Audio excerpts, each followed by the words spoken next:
Hello प्यारे बच्चे, कैसे आप सब। तो आप लोग के लिए लेके आ चुके हैं मैथमेटिक्स क्लास 9th। और जो आप लोग को क्या कहते हैं, आप लोग फर्स्ट यूनिट की बात करें, हम लोग फर्स्ट यूनिट पढ़ चुके हैं, जो कि आप हमारे चैनल पर जा करके देख सकते हैं। जो बच्चे बिल्कुल नए हैं या इस चैनल पे पहली बार आए हैं, तो आप क्या करेंगे, जा करके देखेंगे हमारे इस इंटर वाला क्लास पे जा करके। आपको क्या होगा कि आप देखेंगे एक चीज कि इसमें जो है हमारा जितना भी फिजिक्स क्या कहते हैं, मैथ का जो है पहले वाला चैप्टर यूनिट फर्स्ट है, या कह सकते हैं कि एक्सरसाइज अध्याय फर्स्ट है, तो उसको हम लोगों ने क्या किया, बहुत अच्छे तरीके से पढ़ लिया है। ठीक है, तो आज हम लोग आए हैं बिल्कुल एक अंदाज में, जो पढ़ने के लिए आए हैं आप लोग को बहुपद लेकर के। क्या पढ़ने आए हैं भाई? बहुपद है। ठीक है, बहुपद में हम लोग क्या देखने वाले हैं और क्या पढ़ने योग्य बातें हैं, आज हम लोग पूरी अच्छे तरीके से देखने वाले हैं। ठीक है, चलिए बात करते हैं इसमें बहुपद। सबसे पहले देखिए, आज हम लोग जो लेके आए हैं वो मैथमेटिक्स है। मेरा क्या है, चैप्टर 2 है, क्या कहते हैं, पॉलिनोमियल है। आप देख रहे हैं ये हमारा जो आपको टॉपिक दिख रहा होगा, ये है मेरा पॉलिनोमियल, जिसको हम लोग कहते हैं बहुपद। ठीक है भाई, बहुपद किसको कहते हैं, आज हम क्या करने वाले हैं, इसी के बारे में देखने वाले हैं और इसी के बारे में चर्चा करने वाले हैं भाई, कि बहुपद किसको कहते हैं। तो आप जान लीजिए सबसे पहले एक बात, कि बहुपद हम उसको कहते हैं कि जिसमें बहुत सारे पद दिखेगा, उसी को हम लोग क्या करने वाले हैं, बहुपद कहते हैं। ठीक है, तो सबसे पहले मैं बात करूं कि बहुत सारा पद कब दिखेगा। तो बहुत सारा पद तब दिखेगा जब हम लोगों ने क्या करने वाले हैं, कि दो या दो से अधिक पद को यहाँ पर रिप्रेजेंट करेंगे या दर्शाएंगे, तो उसी को हम लोग क्या करेंगे, बहुपद कहते हैं। ठीक है, चलिए हम सबसे पहले देखेंगे, आज हम लोग जो देखने जा रहे हैं वो है मेरा बहुपद। क्या है मेरा जी? बहुपद है। ठीक है, तो हम लोग क्या करेंगे यहाँ पर देखेंगे आज बहुपद के बारे में। देखिए, तो हम लोग देखने वाले हैं आज बहुपद के बारे में। किसके बारे में? बहुपद के बारे में। ठीक है, बहुपद बोले तो पॉलिनोमियल होता है।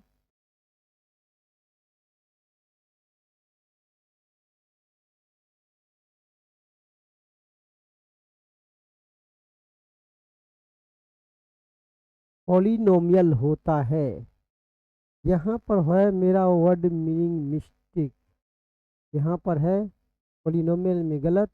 पहले आई होगा तब होगा एल, ए एल। ठीक है, ये है मेरा पॉलिनोमियल। आज हम लोग देखने वाले हैं बहुपद। बहुपद किसको कहते हैं, इसमें हम लोग सबसे पहले जानेंगे इसका परिचय। परिचय में हम लोग क्या जानेंगे कि बहुपद किसको कहते हैं। ठीक है, बहुपद जो है हम लोग जानेंगे किसको कहते हैं भाई। तो देखिए, सबसे पहले हम लोग क्या करेंगे, बहुपद जो हम लोग देखेंगे, हम लोग जो बहुपद देखेंगे कि बहुपद किसको कहते हैं, तो सबसे पहले हम लोग जानेंगे इसमें, इसको खंडित करके इसका संधि विच्छेद कर लेते हैं कि भाई ये बहुपद जो है किस किस शब्दों से मिलके बना है। तो बहु जोड़ पद, समझ रहे हैं मेरे बातों को। पद तो आप लोग बहुत अच्छे तरीके से समझते होंगे। बहु को क्या करते हैं, इसका अगर हम बात करें तो इसका मतलब होता है बहुत। क्या होता है जी? बहुत। ठीक है, चलिए इसका मतलब होता है बहुत। ठीक है, यहाँ पर पद तो जानबे करते हैं, टर्म जो होता है। ठीक है, ये होता है बहुपद, इसको हम लोग क्या कहते हैं, बहुपद कहते हैं। समझ में आया बात को? आप लोग एक चीज समझ गए कि बहुपद में क्या होता है, दो या दो से अधिक पद होता है, तो उसी को हम लोग क्या कहते हैं, बहुपद कहते हैं। ठीक है, बहुपद के बारे में समझ गए। अब यहाँ पर देखेंगे दो या दो से अधिक पद कब आएगा। इसमें हम अगर बात करें यहाँ पर कि 4x, देखिएगा यहाँ पर 4x प्लस 3y, तो ये क्या हो जाएगा आपको, दो या दो पद है अभी। ठीक है, इससे अधिक भी बना सकते हैं, इससे कम भी बना सकते हैं। ठीक है, जैसे देखिए 7x प्लस 9y प्लस 8 बराबर 0, ये समीकरण हो गया। पहले बहुपद हम लोग समझ रहे। ठीक है, तो देखिए ये है मेरा दो या दो से अधिक पद। देखिए ये हो गया आपको दो पद, यहाँ पर क्या दिख रहा है, दो पद, और यहाँ पर क्या दिख रहा है भाई, दो से अधिक पद दिख रहा है। क्या दिख रहा है आपको? दो से अधिक पद, यही है मेरा बहुपद। ये मेरा क्या है, बहुपद। तो समझ गया आप बहुपद। बहुपद में क्या होता है, दो या दो से अधिक पद आता है। ठीक है, तो दो या दो से अधिक पद कब है, अगर मान लीजिए ऐसा कर दे सर कि 4 प्लस 8 प्लस 7, तो ये क्या है ना कि मेरा पूर्ण सोल्यूशन के बाद का नहीं है, ये पूर्ण सोल्यूशन के रूप में नहीं है। तो इसको हम लोग पूर्ण सोल्यूशन, अगर सोल्यूशन की बात करें, अगर पूर्ण सोल्यूशन की बात करें अगर करें, तो यहाँ पर क्या हो जाएगा, 4 को भी जोड़िए, 8 को जोड़िए और 7 को जोड़िए, तो 8 4 12, 12 12 7 कितना होता है जी, 19। तो ये तो सिर्फ आपको एक टर्म दिख रहा है, एक ही पद दिख रहा है। ऐसा नहीं कि यहाँ पर 2 अंक दिख रहा है तो ये पर 2 पद हो गया। यहाँ पर एक पद दिख रहा है। कितना पद दिख रहा है जी? एक पद। तो ये हो गया आपको एक पद, इसीलिए ये क्या हो जाएगा आपको बहुपद के रूप में नहीं होगा। ठीक है, एक पद। अब समझ में आया? एक पद किसको कहते हैं, दो पद किसको कहेंगे, दो से अधिक पद किसको कहेंगे। तो दो पद पढ़ने के लिए सबसे पहले जानना पड़ेगा हमको क्या कहते हैं, दो चीज जानना पड़ेगा। एक ऐसी क्या होगा कि हमको इसमें राशि पढ़ना पड़ेगा, कि एक ऐसा राशि जिसका मान निश्चित होता है और जिसका मान क्या होता है, निश्चित नहीं होता। तो उसी को हम लोग क्या कर सकते हैं, बना सकते हैं। तो चलिए इसके बारे में हम लोग देखते हैं। जैसे मान लीजिए भाई, यहाँ पर आप देखिए 7x, क्या देखे आप यहाँ पर 7x, ठीक है। इस 7x को अगर बात करें, यहाँ पर 3x, यहाँ पर 3y लिख दिए। तो यहाँ पर देखिए दो चीज़ है, यहाँ पर दो चीज़ क्या भाई। तो यहाँ पर आपको एक चीज़ दिख रहा होगा, यहाँ पर देखिएगा, दिख रहा होगा आपको, यहाँ 7 जो है आपको एक कुछ और x एक इसके साथ आया। इसी तरह से यहाँ पर भी देखिए 3 है और यहाँ पर क्या बताइए y है। अगर इसका बात करें तो यहाँ पर हो जाएगा ये हमको अचर, ये क्या हो जाएगा जी, अचर, ठीक है। और ये क्या है, चर है, ठीक है भाई। इसी तरह से ये हो जाएगा मेरा अचर, ये क्या हो जाएगा मेरा अचर, और ये क्या होगा मेरा बताइए चर। अब जानना यहाँ पर ये बात है कि चर और अचर क्या कहलाता है भाई। यहाँ पर देखिए चर और अचर के बारे में जानना है कि चर किसको कहते हैं और अचर किसको कहते हैं। समझ रहे मेरे बातों को, समझ गए? चलिए बहुत बढ़िया, समझ गए। तो बात कर रहे हैं हम यहाँ पर किसका, एक चर का और दूसरा क्या कर रहे हैं भाई, अचर का। तो बहुपद समझने के लिए या बहुपद पढ़ने के लिए हम लोग को क्या करना पड़ेगा, चर और अचर को जानना पड़ेगा। अब देखिए ये तो था मेरा परिचय, ये क्या था मेरा परिचय। समझिए फिर से, परिचय में हम लोग देखे क्या, बहुपद को हम दो खंडों में क्या किया, तोड़ दिए, ठीक है। बहुजोड़ पद, बहुजोड़ मतलब क्या, बहुत, ठीक है। और इसका मतलब क्या होता है जी, पद का मतलब पद ही होता है, ठीक ना। समझ गए मेरे बातों को? चलिए समझ गए। तो बहुत पद होना चाहिए, क्या होना चाहिए भाई, बहुत पद होना चाहिए। तो उसी को हम लोग क्या कहेंगे, बहुपद कहते हैं। बहुत पद लाने के लिए हमको दो या दो से अधिक की बात करनी होगी, ठीक है। तो आप समझ सकते हैं कि दो या दो से अधिक पद लाने के लिए हम लोग को किसका सहारा लेना पड़ता है भाई, चर और अचर का लेना पड़ता है। किसका लेना पड़ता है, चर और अचर का लेना पड़ता है। तो हम लोग यहाँ पर क्या किए, चर और अचर को पकड़ लिए। चर और अचर क्या होता है, इसको हम लोग क्या करेंगे अब समझेंगे, ठीक है। तो ये था मेरा बहुपद का इंट्रोडक्शन, ठीक है। हम इसकी डिफिनेशन भी लिखाएंगे। तो अभी जो हम लोग क्या करते हैं, सारी टॉपिक को हम लोग पहले पढ़ने की कोशिश करते हैं। सबसे पहले देखिए हम लोग अब पढ़ने वाले हैं चर को। किसको पढ़ने वाले भाई, चर को, ठीक है। चर मतलब वेरिएबल होता है। क्या होता है भाई, वेरिएबल होता है, ठीक है। हम देखिए वेरिएबल किसको कहते हैं, हम आज इसको जानने वाले हैं। बहुत अच्छे तरीके से क्या करेंगे भाई, इसको आज हम लोग जानने की कोशिश करेंगे, ठीक है। चलिए तो हम लोग क्या कहेंगे कि इसका डिफिनेशन हो जाएगा, वैसा राशि, यहाँ पर हम लोग कहेंगे, यहाँ पर हम लोग कहेंगे कि वैसा राशि, वैसा राशि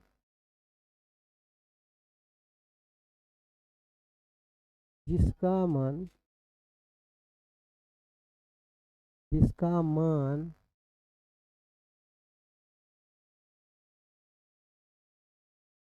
निश्चित, निश्चित आप समझ ही रहे होंगे। निश्चित मतलब होता है फिक्स। क्या होता है भाई, फिक्स, ठीक है। फिक्स नहीं होती है, नहीं होती है,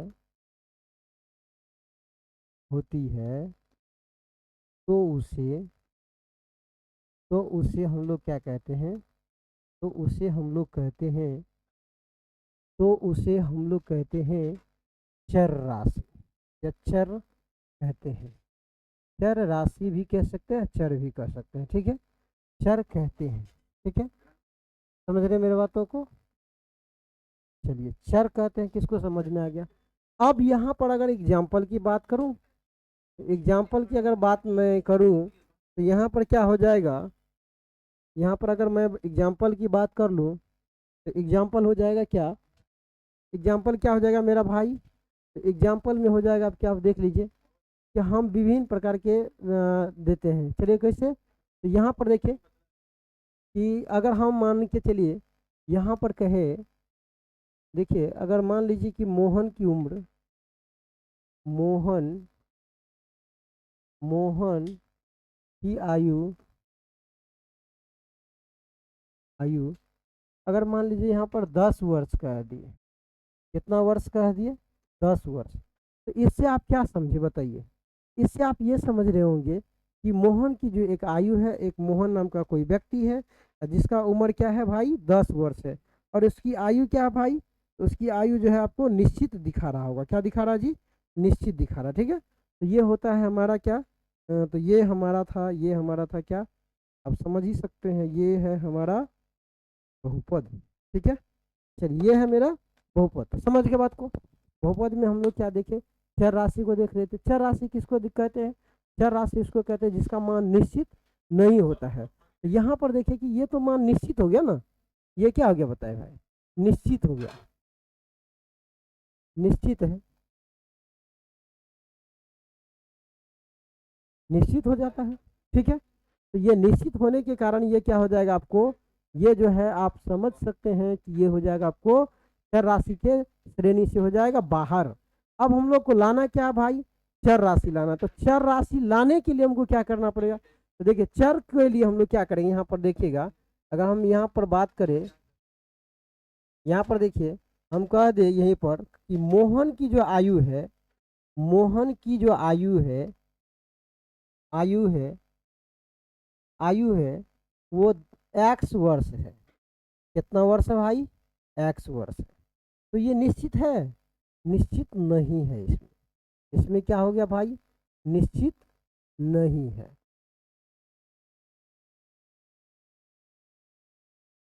चलिए निश्चित नहीं है, आप समझ में आया बात को, क्या नहीं इसमें, निश्चित नहीं है। तो ये हो जाता हमारा वेरिएबल यानी चर राशि। जब किसी वस्तु या किसी व्यक्ति या किसी चीज़ों का मान अगर निश्चित ना हो तो उसी को हम लोग क्या कहते हैं, वेरिएबल कहते हैं, यानी चर राशि कहते हैं। ठीक है, बात करते हैं अगर इसका, तो हम लोग को क्या हो जाता है, अगर इसका अगर हम देखें तो ये जो आती है अंग्रेजी के अल्फ़ाबेट, अगर इसका जो है हम अगर एग्जाम्पल की बात करें, डायरेक्ट एग्जाम्पल की बात करें, तो अंग्रेजी का अल्फ़ाबेट का कोई भी संख्या हो जाएगा। जैसे में देख लीजिए बाबू, यहाँ पर अगर हम बात कहें कि ए है, बी है, सी है, डी है, ई है, और क्या है, एफ है, G, G dot dot dot dot dot dot dot dot Z तक की बात करता हूँ। किसका बात कर रहा हूँ, जेड तक की बात कर ले रहा हूँ। तो ये हो जाएगा मेरा क्या, ये हो जाएगा वेरिएबल यानी चर राशि। ठीक है, तो चर समझ में आ गया होगा आपको।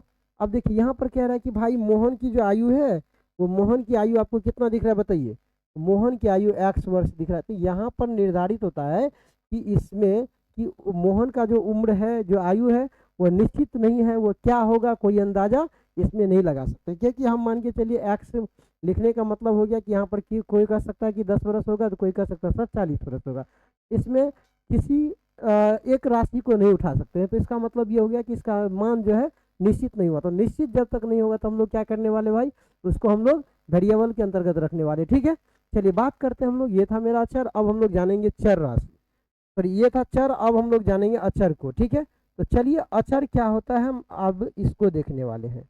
अचर राशि यहाँ पर हम लोग कहने वाले हैं, अचर राशि क्या होता है इसको, यानी कांस्टेंट राशि, कांस्टेंट।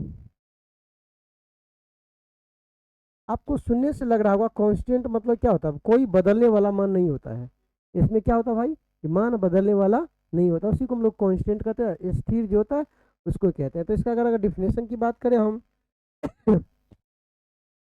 तो इसका डिफिनेशन की अगर मैं बात करूं तो इसका डिफिनेशन हो जाएगा, इसका डिफिनेशन क्या होगा देखिएगा, हम कहेंगे कि वैसा राशि, वैसा राशि जिसका मान, जिसका मान,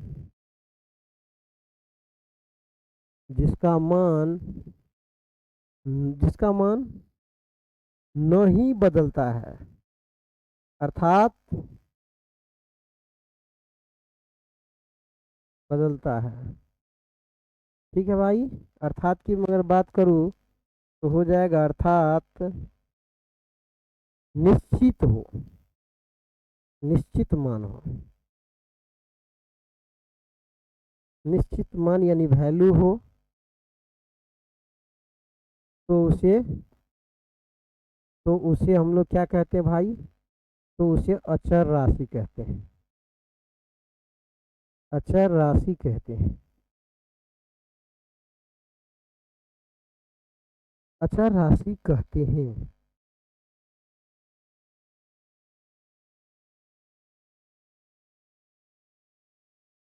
क्या कहते हैं उसको भाई, हम अचर राशि कहते हैं। समझ गए मेरे बातों को, अचर राशि किसको कहते हैं। चलिए इसका एग्जाम्पल की अगर मैं बात करूं तो इसका एग्जाम्पल क्या हो जाएगा, आप समझिएगा पूरा बढ़िया से बारीकी से। इसमें क्या होता है कि जब भी कोई आएगा तो संख्यात्मक वैल्यू आएगा। क्या होगा, यहाँ पर जब भी आएगा तो हमको क्या होगा, संख्यात्मक वैल्यू आ जाएगा। तो हम संख्यात्मक वैल्यू की बात करूँ तो वो क्या हो जाएगा भाई, गिनती की जो संख्याएं होती है तो उसी को हम लोग यहाँ पर क्या कर सकते हैं, रिप्रेजेंट कर सकते हैं। ठीक है, चलिए dot dot dot dot infinite तक जाएगा, कहाँ तक जाएगा, इन्फिनाइट तक। ये हो गया मेरा निश्चित संख्या। अगर मान लिया जाए, इसमें कह दिया जाए कि मदन की उम्र 40 वर्ष है, तो इसका मतलब 40 वर्ष होता है, इसमें कोई घटने और बढ़ने वाली कोई उम्र नहीं है। ठीक है, चलिए तो अगर हम कह दें कि यहीं पर कि मदन की उम्र अगर x वर्ष है तो इसका मतलब क्या होने वाला है कि उसका कोई निर्धारित नहीं होता है, कोई वो बदल भी सकता है और क्या कहते हैं स्थिर अगर जो मान देंगे वो भी हो सकता है। ऐसा नहीं कि वही हो जाएगा। जैसे मान लीजिए अगर हम कह दिए कि यहाँ पर बोले कि मोहन की उम्र अगर x वर्ष है तो कोई बोला कि सर 40 वर्ष है, तो 40 भी हो सकता है, ऐसा नहीं कि नहीं हो सकता है। अगर कोई कह रहा है कि सर 60 वर्ष है तो 60 भी हो सकता है, कोई बोल रहा है कि सर 90 है तो 90 भी हो सकता है। तो क्वेश्चन के अकॉर्डिंग उसका आंसर होगा, लेकिन यहाँ पर क्या है, कोई फिक्स नहीं है कि वो होगा। ठीक है, चलिए, लेकिन कुछ भी हो सकता है, ऐसा नहीं कि नहीं हो सकता। चलिए ठीक है, हम बात करते हैं, ये था मेरा अचर राशि। ठीक है, अब देखिए, अब जो है अब जो है हम लोग देखते हैं यहाँ पर अब हम लोग यहाँ पर बात करते हैं किसका, तो बात करते हैं यहाँ पर एक टॉपिक है जिसका नाम है बीजीय व्यंजक। हम लोग देखिए डिफिनेशन पे तो जाएंगे ही, लेकिन सबसे पहले क्या करेंगे, सारे टॉपिक को हम लोग क्या करने वाले हैं, बेसिक स्तर से पढ़ने वाले हैं आज। ठीक है, तो हम लोग सबसे पहले यहाँ पर जो पढ़ रहे हैं भाई, तो वो क्या है, मेरा बीजीय व्यंजक है। और हम बीजीय व्यंजक को हम लोग ने क्या कर रहे हैं, चयन किया है, और आज हम लोग क्या पढ़ने वाले हैं, बीजीय व्यंजक को।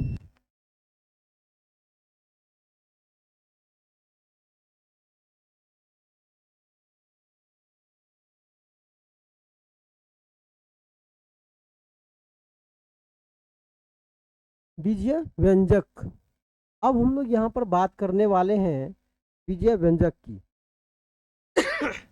चलिए हम लोग देखेंगे कि इसमें बीजीय व्यंजक किसको कहते हैं। ठीक है, हम लोग देखेंगे यहाँ पर कि बीजीय व्यंजक भाई क्या होता है, और इसको हम लोग जो है किस तरह से हम इसको क्या कर सकते हैं, इसका जो है डिफिनेशन ज्ञात कर सकते हैं, इसको कैसे समझ सकते हैं।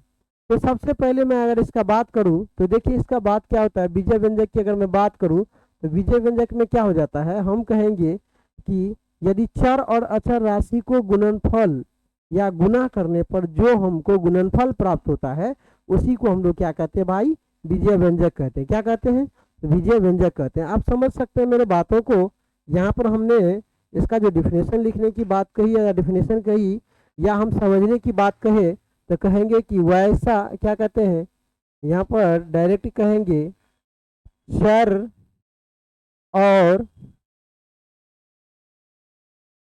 और अचर राशि के गुणनफल से,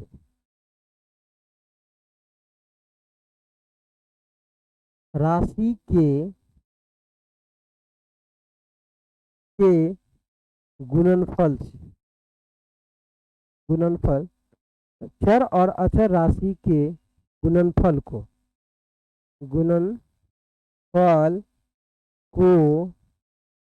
बीजीय व्यंजक कहते हैं। क्या कहते हैं भाई, बीजीय व्यंजक कहते हैं, अलजेब्रिक एक्सप्रेशन कहते हैं, व्यंजक कहते हैं।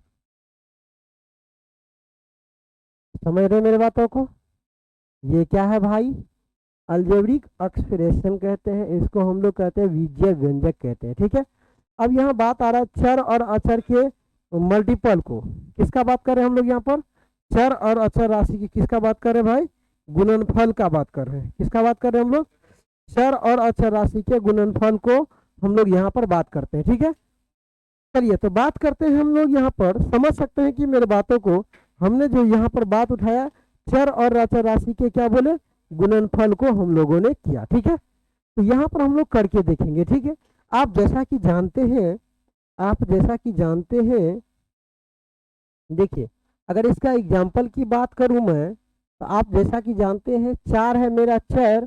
अब ये नहीं कि 4 बोले तो चर, ठीक है, कोई भी संख्यात्मक वैल्यू क्या हो जाएगा उसका जी, चर हो जाएगा, सॉरी अचर हो जाएगा। ठीक है, यहाँ पर अगर मान के चले हम x की बात करें तो ये होता है मेरा चर, जिसका वैल्यू निश्चित होगा वो हो जाएगा अचर, जिसका निश्चित मान क्या होगा, निश्चित नहीं होगा, तो उसको हम लोग क्या बोलेंगे भाई, चर बोलते। चलिए यहाँ पर बात करते हैं, ये आया मेरा मल्टीपल करके क्या हुआ 4x, तो यही जो मेरा गुणनफल है, ये जो मेरा गुणनफल है, ये गुणनफल मेरा क्या कहलाता भाई, तो ये मेरा गुणनफल कहलाता है चर, ये कहलाता है चर और अचर का संगम है। और यहाँ पर हम लोग कहने वाले हैं इसको बीजीय व्यंजक, बीजीय व्यंजक।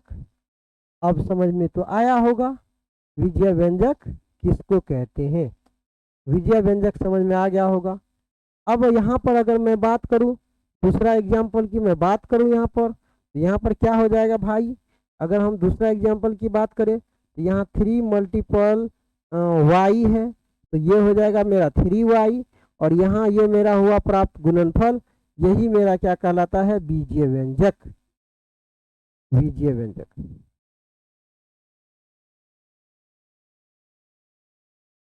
अब समझ में आया, इसको हम लोग क्या कहते हैं, बीजीय व्यंजक, और बीजीय व्यंजक समझ में आ गया होगा। तो अब हम लोग बहुत सारे चीज़ों को धीरे धीरे बारीकी से पढ़ते जाएंगे। ठीक है, तो आपको समझ में आया, ये है हमारा बीजीय व्यंजक। क्या हमें समझ पा रहे हैं, अगर समझ पा रहे हैं तो आप हमें कमेंट बॉक्स में जरूर लिखिएगा। ठीक है, चलिए बात करते हैं बीजीय व्यंजक की। अगर हम समझ चुके हैं तो इसके बाद का जो टॉपिक है पढ़ने के लिए वो है मेरा परिभाषा किसका, तो बहुपद का। हम लोग जो पढ़ने वाले हैं वो है मेरा परिभाषा, लेकिन किसका, तो हम लोग पढ़ने वाले हैं बहुपद का। ठीक है, बहुत बढ़िया। चलिए हम लोग बात करने वाले हैं, लिखने वाले हैं परिभाषा, तो किसका, तो परिभाषा जो होगा मेरा वो होगा मेरा बहुपद का।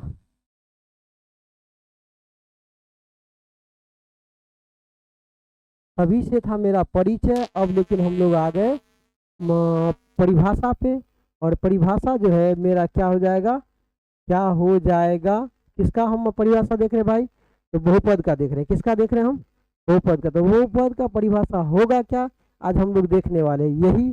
ठीक है, तो चलिए हम लोग यहाँ पर सबसे पहले करते हैं क्या, कलम चेंज, और यहाँ पर देखिए कहते हैं कि इसका परिभाषा हो जाएगा वैसा बीजीय व्यंजक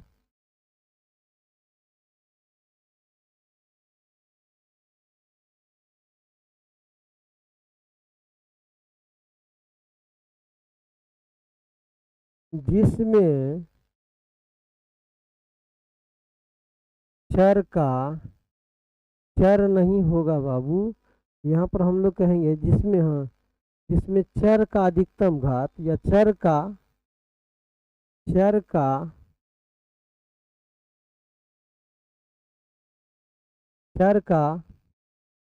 घात, या कह सकते हैं अधिकतम घात,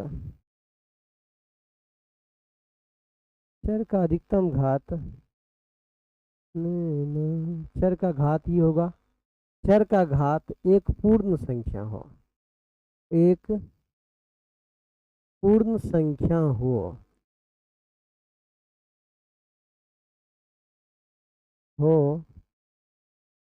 तो उसे बहुपद कहते हैं। तो उसे हम क्या कहेंगे, बहुपद कहते हैं।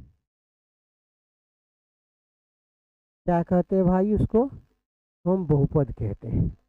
आज हम देखेंगे कि बहुपद कब समझेंगे कि वो बहुपद होगा और कब समझेंगे वो बहुपद नहीं होगा। कह रहा है कि वैसा बीजीय व्यंजक जिसमें चर का घात जिसमें कह रहा है कि चर का घात एक क्या होना चाहिए, पूर्ण संख्या। तो आप जानते हैं कि पूर्ण संख्या किसको कहते हैं भाई, पूर्ण संख्या जो होता है हम किसको कहते हैं, आप ये बात जानते हैं, जिसे क्या कहते हैं, शून्य से लेकर के अनंत तक की जो संख्याएं हैं उसको हम लोग क्या कहते हैं, पूर्ण संख्या कहते हैं। तो आप यहाँ पर समझ सकते हैं कि हमें पूर्ण संख्या की अगर बात आई है तो हम इसको पूर्ण संख्या के रूप में अगर देखें, पूर्ण संख्या के रूप में अगर देखें, पूर्ण संख्या क्या देखने वाले भाई, पूर्ण संख्या, पूर्ण संख्या अगर देखें तो हमको क्या हो जाएगा भाई, 0, 1, 2, 3, 4 और ये इन्फिनाइट तक जाएगा। कहाँ तक जाएगा भाई, इन्फिनाइट तक जाएगा। तो ये हो जाएगा आपको पूर्ण संख्या, ये क्या हो जाएगा आपको पूर्ण संख्या। लेकिन कह रहा है कि जिसमें विजय व्यंजक, कहता है कि वैसा विजय व्यंजक जिसमें चर का घात क्या होना चाहिए, आपको एक पूर्ण संख्या होना चाहिए। तो वो क्या कहलाएगा, आपको विजय व्यंजक कहलाएगा। क्या कहलाएगा, आपको विजय व्यंजक कहलाएगा। तो वो सॉरी बहुपद कहलाएगा। ठीक है, अगर मैं एग्जाम्पल की बात करूँ इसका बहुपद की, तो देखिएगा यहाँ पर, चलिए बात करूँ यहाँ पर कि 3x पे power 4 plus 5x cube plus 2x square plus 9x plus 11। तो इसमें आपको दिख रहा होगा चर का जितना भी घात है वो सारा का सारा किस में दिख रहा होगा भाई, तो एक पूर्ण संख्या है। जैसे यहाँ मैं बात कर लूँ, यहाँ पर अगर मैं बात करूँ किसका, 4 की मैं बात कर लूँ, किसका बात कर लूँ, 4 का, 3 का भी बात करूँ, यहाँ 2 का बात करूँ, और यहाँ पर देखिए 1 पावर हो जाएगा। ठीक है, तो ये सारा क्या हो जाएगा, आपको बहुपद कहलाएगा। क्या कहलाएगा, आपको बहुपद कहला जाएगा। समझ गए मेरे बातों को, बहुपद किसको कहते हैं। चलिए अब यहाँ पर अगर मान के चलिए इसका एक एग्जाम्पल हुआ अगर हम दूसरा एग्जाम्पल की बात करें, अगर मैं दूसरा एग्जाम्पल की बात करूं, दूसरा एग्जाम्पल की बात करूं तो ये हो जाएगा जैसे 5x पे पावर 4 प्लस 9x प्लस 7। तो ये भी क्या हो जाएगा, आपको बहुपद हो जाएगा। ये बहुपद है, क्या भाई, बहुपद है। ये भी आपको बहुपद है, ये क्या है, आपको बहुपद है। क्या है जी, बहुपद है। ठीक है, ये बहुपद है।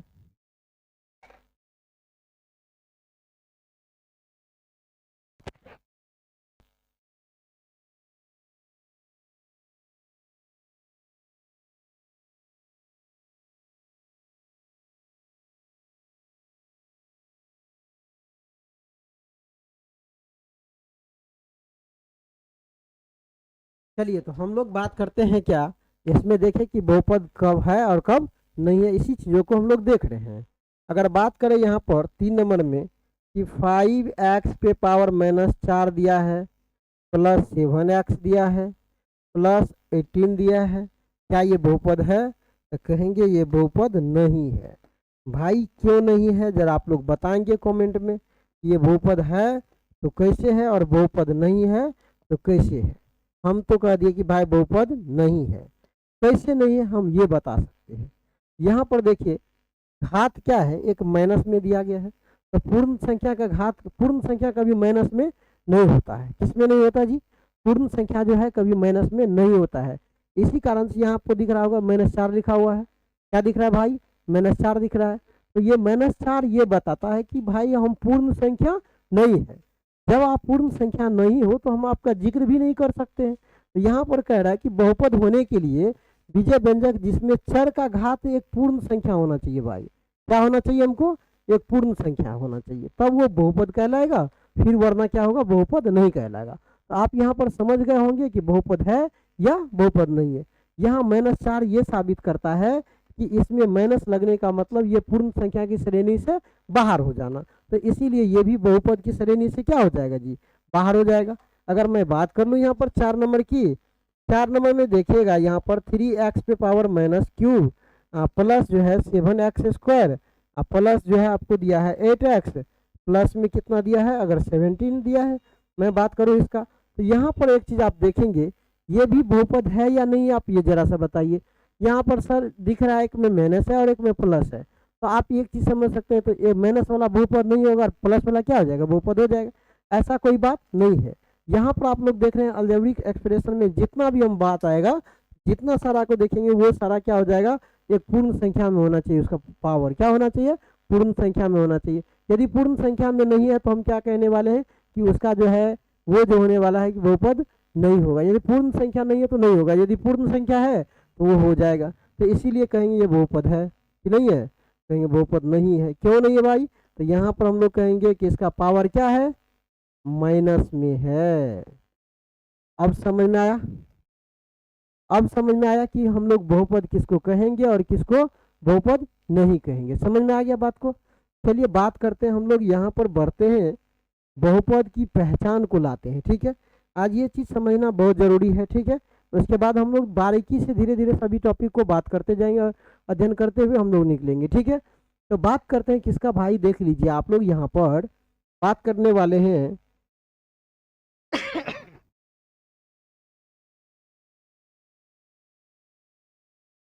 बहुपद की पहचान।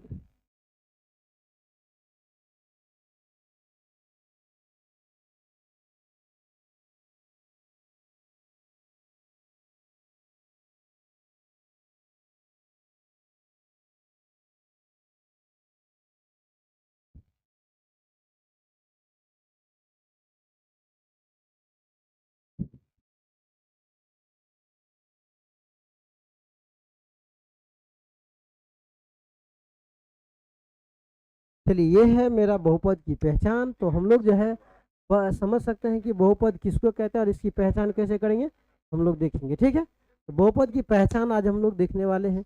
5-6 टॉपिक अगर यदि आप मेरा देख ले रहे हैं तो आपको क्या होगा ना कि बहुपद के बारे में आप जो है बहुत अच्छे तरीके से जानने लगेंगे। और बहुपद को आप क्या करेंगे, हमेशा दिल और दिमाग में बैठा बिठा करके रखेंगे और कहेंगे कि हमें जो है बहुपद अच्छे तरीके से आता है। ठीक है, लेकिन मेरा हर एक टॉपिक को देखना है आपको। ठीक है, चलिए देखिए हम लोग बात करते हैं। यहाँ पर बात आ रहा है क्या, बहुपद की पहचान कैसे करें कि बहुपद होगा और बहुपद नहीं होगा। तो अगर मैं बात करूँ इसमें पहचान के लिए, इसकी बात करें तो इसका पहचान जो है निम्न तरीका से है, वो देखते हैं। देखिए यहाँ पर हम लोग जो है एक नंबर में अगर हम देखें यहाँ पर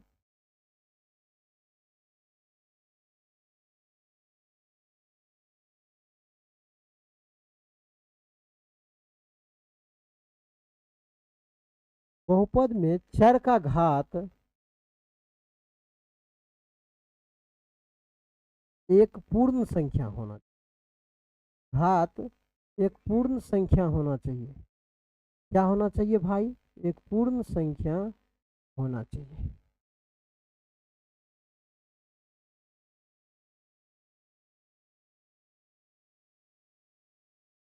अब यहाँ पर बात आती है कि पूर्ण संख्या हम कहते किसको है, तो पूर्ण संख्या उसको कहते हैं जो माइनस में नहीं हो, बट्टे में नहीं हो, दशमलव में नहीं हो, रूट में नहीं हो।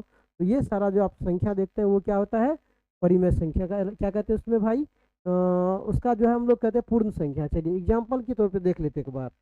हम लोग ये एग्जाम्पल देखने से क्या होगा, पूरा दिमाग क्लियर हो जाएगा। ठीक ना, तो हम लोग बात करते हैं यहाँ पर किसका करते हैं भाई।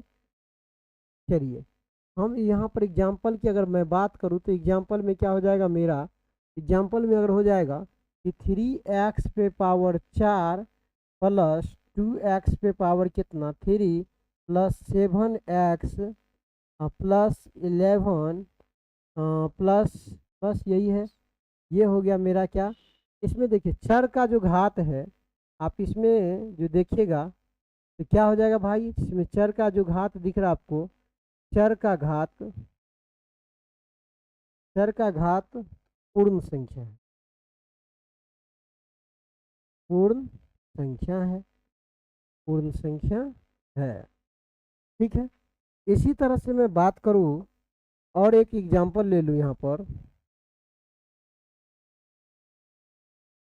3x पे पावर -4 प्लस 2x पे power cube plus 7x plus 11। तो ये क्या होगा कि इसमें जो है चर का घात, चर का घात, घात पूर्ण संख्या नहीं है, पूर्ण संख्या नहीं है। क्या है भाई, नहीं है। समझ रहे मेरे बातों को। इसका एग्जाम्पल हम लोग देख लेते हैं कि भाई यहाँ पर क्या है ना कि माइनस होने की वजह से ये क्या हो जा रहा है, माइनस होने के कारण से क्या हो जा रहा है, ये पूरा छट जा रहा है। किस श्रेणी से हो रहा है भाई, इसको छटा जा रहा है पूर्ण संख्या की श्रेणी से। तो ये तो बहुपद हो जाएगा, लेकिन ये बहुपद नहीं होगा। क्यों नहीं होगा भाई, तो इसके कारण नहीं होगा, माइनस के कारण नहीं होगा। ठीक है, आप समझ गए मेरे बातों को। चलिए, ये था एक टॉपिक। इसमें हम लोग अगर दूसरी टॉपिक की बात करूँ, यहाँ पर हम अगर दूसरे टॉपिक की बात करूँ तो है होगा क्या, चर का घात, चर का घात भिन्न यानी बट्टा। हम लोग क्या समझते भाई, भिन्न यानी बट्टा में नहीं होना चाहिए।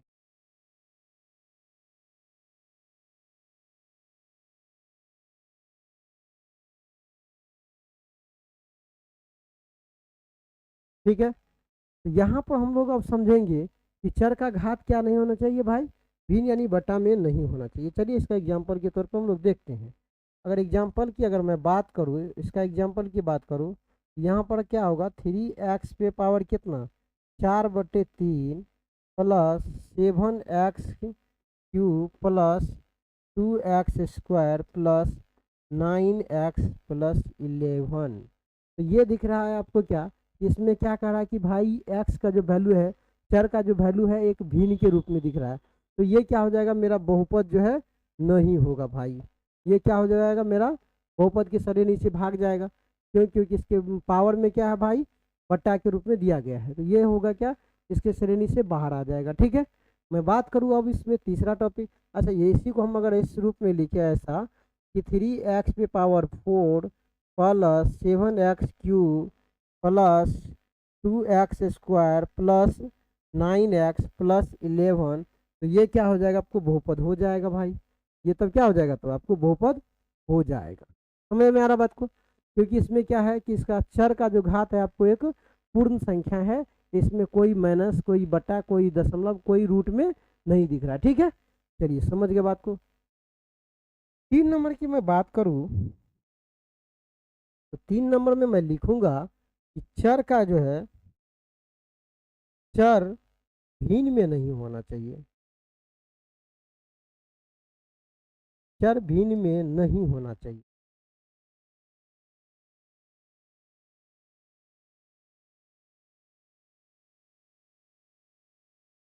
ठीक है, लेकिन लेकिन अचर पर कोई फर्क नहीं पड़ता है, अचर से कोई फर्क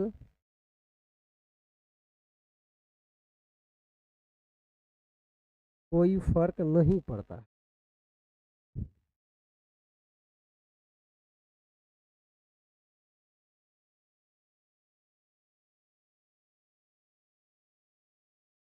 आप समझ ही गए होंगे बात को। इसमें ये समझे होंगे कि चर में जो क्या होता है, इसमें कोई वैल्यू, इस पर अचर पे कोई फर्क नहीं पड़ता, लेकिन चर पे पड़ता है। ठीक है, इसका एग्जाम्पल की अगर मैं बात करूं, चलिए इसका एग्जाम्पल की अगर मैं बात करूं तो इसका एग्जाम्पल क्या हो जाएगा भाई, 3x³ plus 2/x² plus 7x plus 9 etc। ठीक है, यहाँ पर दिख रहा है कि भाई चर कहीं पर बटा में दिख रहा है क्या, तो दिख रहा है सर, दिख रहा है। तो ये क्या हो जाएगा, आपको बहुपद नहीं कहलाएगा भाई। क्या कहलाएगा, ये बहुपद नहीं होगा। ठीक है, हम इसको बहुपद की श्रेणी से काटते हैं। ठीक है, ये बहुपद नहीं होगा। लेकिन यहीं पर देखिए, अगर ये 3x³ प्लस यहाँ पर देखिएगा 2x² प्लस 7x+9, ये आपको बहुपद हो जाएगा।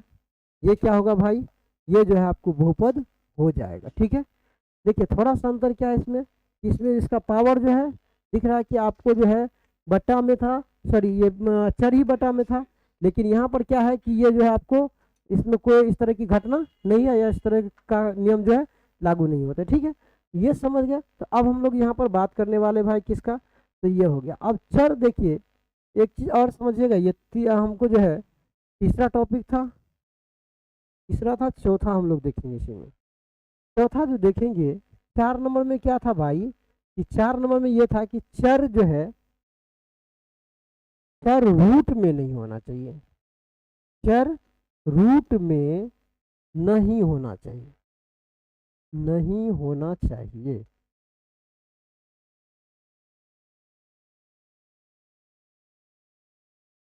ठीक है, क्या नहीं होना चाहिए भाई, चर रूट में नहीं होना चाहिए। ठीक है, हम लोग देखते हैं कि चर कैसे रूट में रहेगा तो बहुपद होगा, नहीं होगा और बहुपद होगा। ये सारी चीज घटनाओं को हम लोग देखने वाले हैं।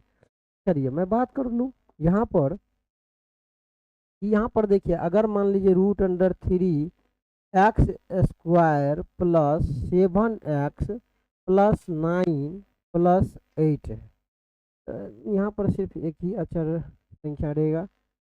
और यहाँ पर लिख लीजिएगा क्या,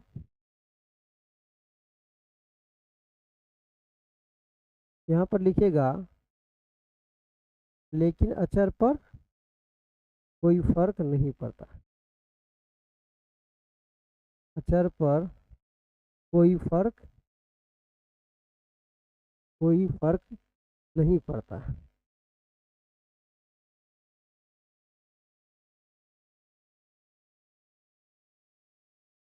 चलिए समझ रहे हैं मेरे बातों को। यहाँ पर आप एक चीज देख रहे हैं, ये किस पे लागू है बताइए, अचर पे, चर पे तो नहीं है, तो इसीलिए ये बहुपद आपको हो जाएगा।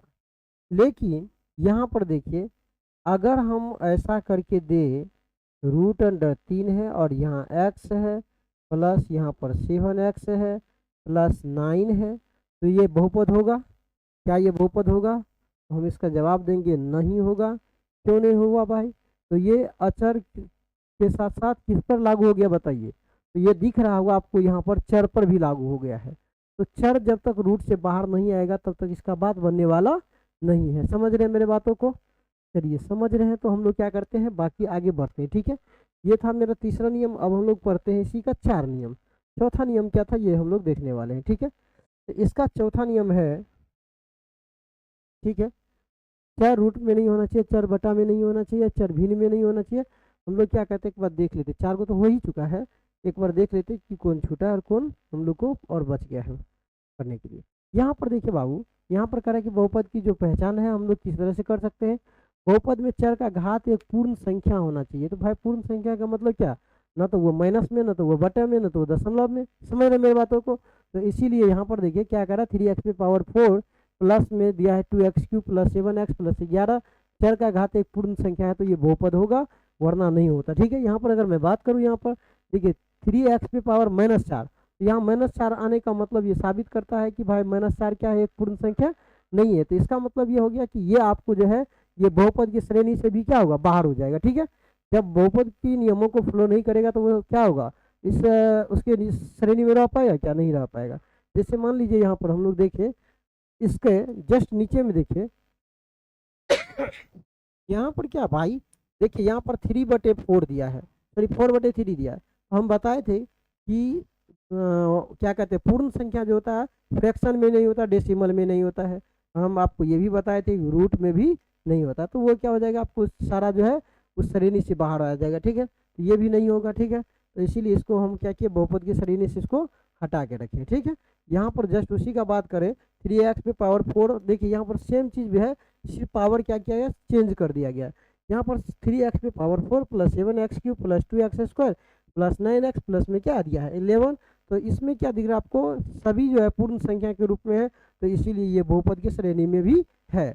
जो कहता है, बहुपद कहता है कि यदि आप पूर्ण संख्या की बात मानते हैं तो आप मेरे श्रेणी में भी रहेंगे, यदि नहीं मानते तो क्या होगा भाई, मेरे श्रेणी से भी क्या हो जाएगा, आप बाहर हो जाएंगे। ठीक है, चलिए बात करते हैं। यहाँ पर कह रहा है कि चर जो है भिन्न में नहीं होना चाहिए, लेकिन अचर पे कोई प्रभाव नहीं पड़ता है।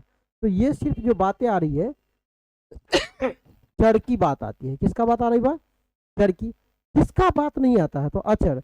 अचर कुछ में भी हो, माइनस में हो, प्लस में हो, बटा में हो, दशमलव में हो, कोई भी प्रक्रिया से हो, तो उसमें हमको उससे कोई मतलब नहीं है। ठीक है, समझ रहे मेरे बातों को? तो ये हो गया मेरा इसका क्या कहते हैं, अचर को पहचानने का नियम। ठीक है, चलिए, तो ये समझ में आ गया कि चर पर अगर कोई क्या कहते हैं, चर भिन्न में नहीं होना चाहिए, लेकिन अचर पर कोई प्रभाव नहीं पड़ता है। तो हम लोग इसको देखें, यहाँ पर देखिए आपको दिख रहा होगा कि चर भिन्न में है, चर भिन्न में है, अचर भिन्न में रहता तो कोई दिक्कत नहीं होता, ठीक ना। यहाँ पर अगर मान लीजिए अगर हम बटे में 4 भी कर दे तो कोई फर्क नहीं पड़ता है, लेकिन कौन नहीं आना चाहिए, चर नीचे नहीं आना चाहिए, ठीक है। इसीलिए अचर से कोई प्रभाव हमको नहीं पड़ता है, ठीक ना। इसी कारण से ये बहुपद की श्रेणी से हट गया है, ठीक ना। अब देखिए कह रहा है कि चर रूट में नहीं होना चाहिए, किस में नहीं होना चाहिए, चर रूट में नहीं होना चाहिए, लेकिन अचर पर कोई फर्क नहीं पड़ता। तो यहाँ आप समझ सारा चीज देख लिए, ये था बहुपद को पहचानने का नियम। ये क्या था भाई, बहुपद को पहचानने का नियम। अगर मैं बात करूँ इसके बाद अगर बात करूँ तो ये था मेरा बहुपद को पहचानने का नियम। इसके बाद हमारा बहुपद के प्रकार, इसके बाद जो हमको पढ़ना है वो क्या पढ़ना भाई, तो इसके बाद हमको पढ़ना है बहुपद का मान, शून्यक, बहुत सारे चीजें हैं जिनको हम लोगों को क्या करना है, पढ़ना है, ठीक है। बहुपद के चिन्ह, बहुपद के पद, बहुपद के क्या कहते हैं, इसमें दे देगा आपको 100वें पद निकालिए, 1000वें पद निकालिए, इस तरह से जो पद रहेगा उसको हम लोग क्या करेंगे, आराम से निकाल लेंगे, ठीक है। चलिए, तो हम लोग क्या करते हैं यहाँ पर जानने वाले हैं। अब यहाँ पर सारे टॉपिक जो ये था हमारे बहुपद से रिलेटेड था, लेकिन हम लोग यहाँ पर क्या करने वाले हैं, नेक्स्ट पार्ट में जब पढ़ेंगे तो वो मेरा होगा क्या, बहुपद की प्रकार से लेकर के बहुपद के वैल्यू, बहुपद में जो टर्म है, जो छोटी छोटी बातें हैं उसको हम लोग जानेंगे। उसके बाद हम लोग जाएंगे चैप्टर की ओर, लेकिन पहले पढ़ेंगे थ्योरेटिकल चीज, उसके बाद हम लोग देखेंगे इस पर, ठीक है। तब तक के लिए हम लोग यहीं पर मिलते हैं फिर नेक्स्ट वीडियो में। Thank you.